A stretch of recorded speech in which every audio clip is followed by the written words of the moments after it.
Quédate en Aquí Entre Nos con Julio César Labrador. ¿Qué tal, amigos? Bienvenidos Aquí Entre Nos, un programa pensado en los maestros de escuela sabática. Entramos en materia en lo que a decodificación simbólica se refiere. Comenzamos con Daniel capítulo 2, el inquietante sueño de Nabucodonosor. ¿Estás listo para la tensa historia que se desenvuelve alrededor del decreto de muerte hacia todos los sabios de Babilonia? Pues entonces, comencemos. Las herramientas básicas para cada segmento de tu repaso están en El Sábado Enseñaré, el título que identifica el material auxiliar para el maestro. A partir de la página 34 y hasta la 37 encontramos las ayudas del Sábado Enseñaré. Allí la reseña, el comentario y la aplicación a la vida nos permitirán configurar lo que nosotros tenemos que hacer para el repaso con la clase. No dudes en consultarlas, ya que te van a ser de mucha utilidad. Primer segmento, motiva, 1 minuto. Acelera el corazón de tus alumnos motivándolos con una razón válida de por qué esta lección es importante para sus vidas. Mira una manera de empezar la lección. Pregúntales, ¿por qué creen ustedes que Dios le da un sueño profético a un pagano como lo fue Nabucodonosor? Pues el objetivo de este repaso es darle respuesta a esa pregunta. Después de mencionar esto, pasa a la siguiente sección, puesto que has dejado en la mente de los alumnos el interés suficiente para seguirte a lo largo del repaso.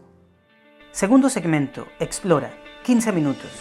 Extrae de la mente de tus alumnos los 3 aspectos más edificadores del carácter que la lección contiene. Escoger solamente 3 puntos de esta lección no será nada fácil, ya que todo el contenido de Daniel 2 es sencillamente maravilloso. Debes ser muy selectivo de lo que vas a escoger, de tal forma que puedas apuntarle al centro del mensaje de Daniel capítulo 2. Permíteme compartir contigo los que yo escogí para dar el repaso.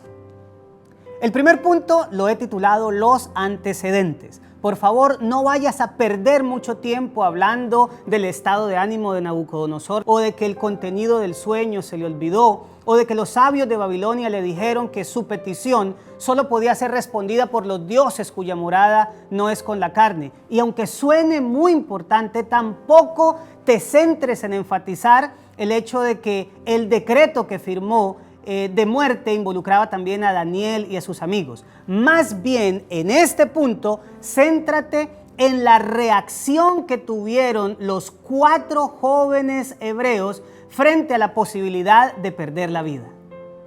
Esto sí es muy significativo para nosotros por el hecho de que nuestra escatología nos dice que como remanente también tendremos que enfrentar un decreto de muerte.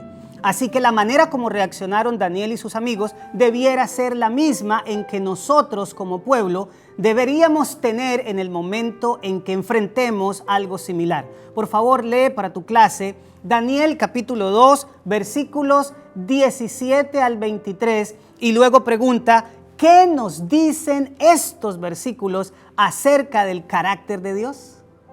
Estoy absolutamente seguro de que tu clase tendrá mucho que decir al respecto, pero por favor conduce la participación de ellos de tal manera que se enfatice lo siguiente. En primera instancia, las misericordias de Dios, según están en el versículo 18. Esto, la misericordia, es el atributo más resonante del carácter del Señor. Y así como Daniel y sus amigos sabían que aunque estaban enfrentando un decreto de muerte, Dios tenía para ellos planes en Babilonia, de la misma manera nosotros como pueblo remanente, aunque enfrentemos cualquier circunstancia adversa, debemos confiar en que la misericordia del Señor estará a nuestro favor y se cumplirán los planes que Él tiene para nosotros.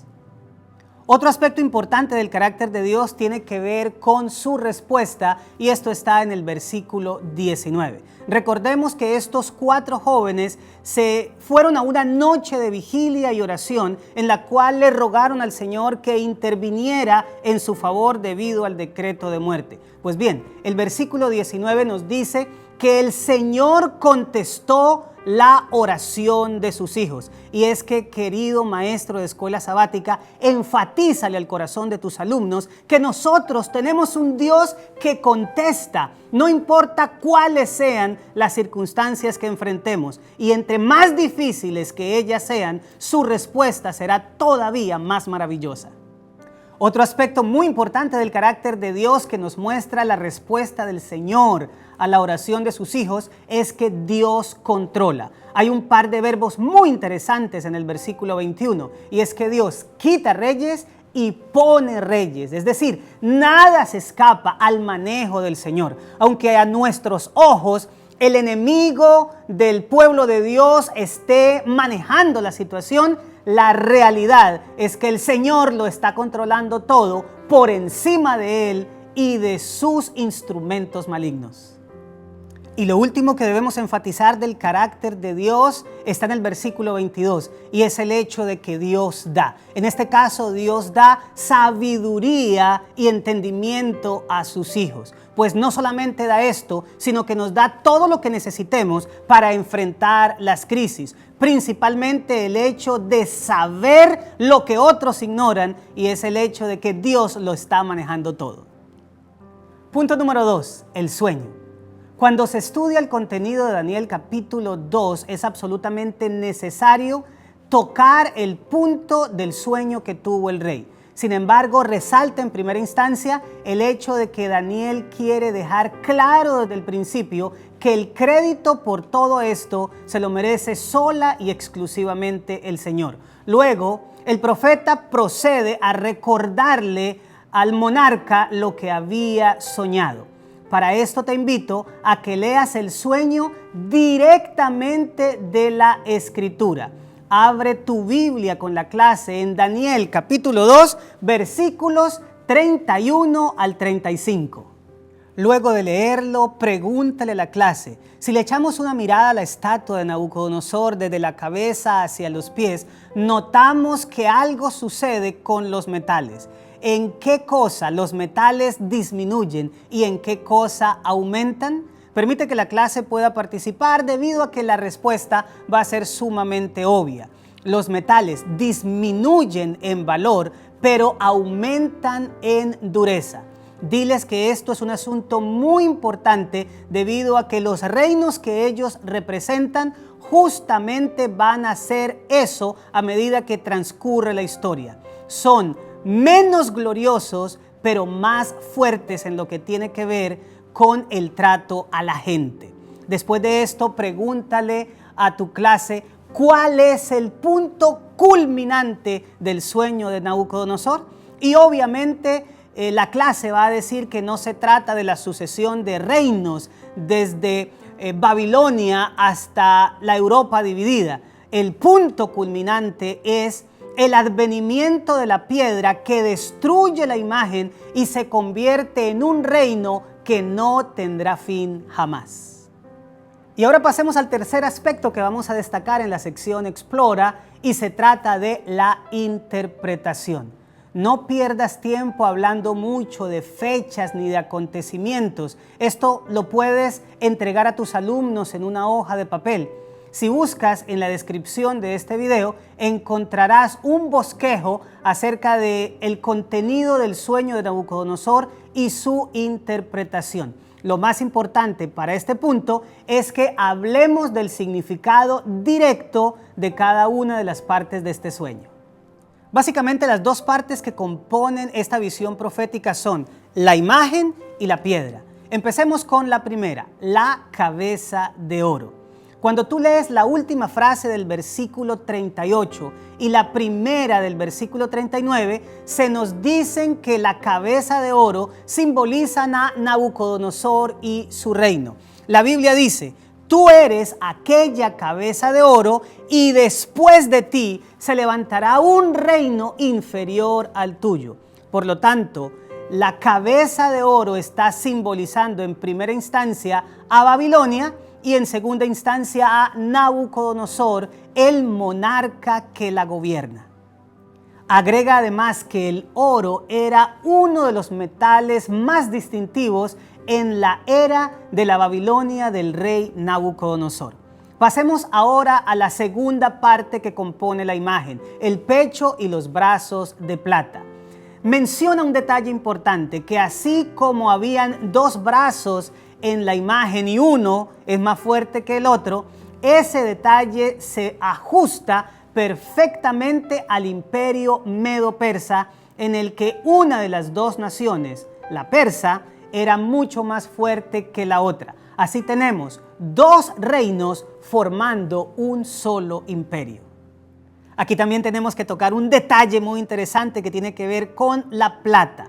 Y es que cuando Darío el persa conquistó la ciudad de Lidia, en donde se encuentran los primeros registros de que se haya utilizado la moneda, este monarca la popularizó dentro de todo su imperio. Además, en los asuntos tributarios, la plata juega un papel muy importante en el imperio persa.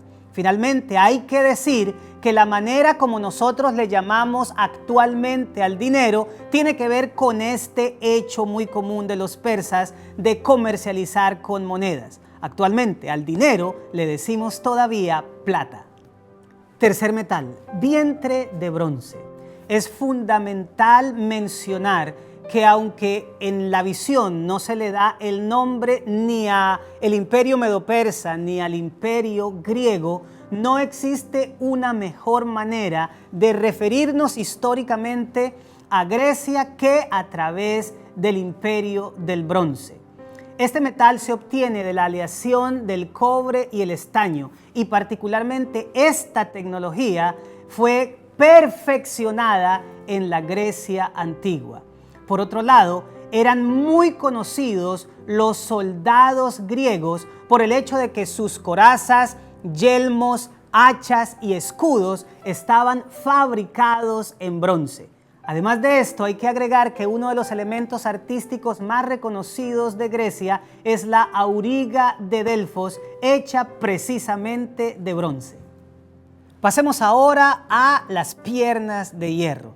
El imperio que gobernó el mundo con puño de hierro fue Roma, y es sumamente reconocido el hecho de que los soldados romanos llevaban armas hechas en este metal, siendo las más famosas de todas las espadas romanas de hierro templado. Por otro lado, debemos mencionar que así como sucedía con el detalle de los brazos de la estatua que simbolizaban dos reinos formando un imperio, hay también que decir que hay dos piernas en la imagen, lo que nos da a entender que habían dos tipos de Roma. Posteriormente analizaremos esto en la Roma política y también en la Roma religiosa.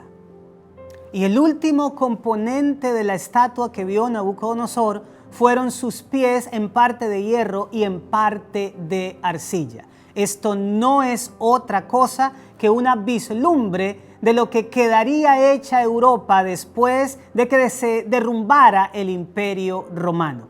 Estamos hablando de una Europa que, aunque intentó unificarse por muchos medios a lo largo de la historia, todavía para ella resuenan las palabras de Daniel: mas no se unirán el uno con el otro, así como el hierro no se mezcla con el barro. Continuemos ahora con la segunda parte del sueño, que deja atrás la imagen y se centra en el personaje principal, la piedra. Por favor, lee con tus alumnos Daniel capítulo 2, versículos 44 y 45, y después de leer esta interpretación, pregúntale a ellos qué diferencias pueden encontrar entre la piedra y la imagen. Mientras ellos participan, asegúrate de recalcar las siguientes diferencias. Número 1, la estatua es pasajera, mientras que la piedra es duradera. Número 2, los metales muestran una sucesión de reinos. La piedra es un solo reino. En tercera instancia, la imagen es de fabricación humana, mientras que la piedra no tiene nada que ver con la intervención humana. En cuarta instancia, la imagen es destruida mientras que la piedra permanece para siempre. Y finalmente la imagen se esfuma y la piedra crece y llena toda la tierra. En conclusión, mis amados, los metales de la imagen representan una sucesión de imperios, mientras que la piedra representa el reino definitivo, el reino de Dios, que se instalará definitivamente en nuestro mundo después de los eventos finales que vengan sobre él y el Señor Jesús en su venida lo establezca para siempre. Tercer segmento. Aplica 12 minutos. Plantea simulaciones de la vida real con escenarios que necesiten soluciones basadas en lo estudiado, estimulando así la participación. ¿Cómo aplicamos todo este contenido a la vida? Permíteme compartir contigo algunos escenarios para que tus alumnos puedan realizar precisamente esto. En el primero de ellos, dile lo siguiente: basados en la experiencia de Daniel, ¿qué le dirías a una persona que se sienta en su trabajo, que está siendo acorralado? Déjalos opinar, porque sin duda esto los va a edificar enormemente como clase. En segunda instancia, diles lo siguiente: la historia demuestra que un sueño dado 600 años antes de Cristo terminó cumpliéndose perfectamente en lo que tiene que ver con su primera parte, es decir, la estatua que muestra la sucesión de imperios del mundo. ¿Qué nos tiene que decir esto con respecto a la segunda parte que habla acerca de la instalación definitiva del reino de Dios? Finalmente, lee el versículo 48 y dile a tu clase lo que el rey termina haciendo con Daniel. La Biblia dice que lo engrandeció. Después de esto, pregúntale a los miembros de tu clase por qué no debiéramos tener temor ante las pruebas. Cuarto segmento. Crea 2 minutos. Lleva la lección más allá de la clase. Desafía a tus alumnos a realizar una tarea durante la semana. Deja la siguiente asignación a los miembros de tu clase. Invítalos para que visiten a algún miembro de la iglesia que esté pasando por una situación difícil y que lo animen con la esperanza que encontramos en el libro de Daniel, y es que Dios está al control. Y para despedir a tu clase, concluye la lección de una manera sencilla y elegante. 3 cosas se consiguen con el sueño de Nabucodonosor. Número 1, engrandecer a Daniel. Número 2, dejar una evidencia de que Dios conoce el futuro. Y número 3, está el hecho de que el pueblo de Dios de los últimos días tengan la seguridad de que Dios está al control. Fue por eso que el Señor le dio un sueño profético a un rey pagano. Bueno, mis amados, esto fue Aquí Entre Nos, un programa pensado en los maestros de escuela sabática. Recuerda el eslogan que la conferencia de New Jersey quiere compartir contigo: crece compartiendo esperanza, porque Cristo viene pronto. Nos vemos la próxima semana.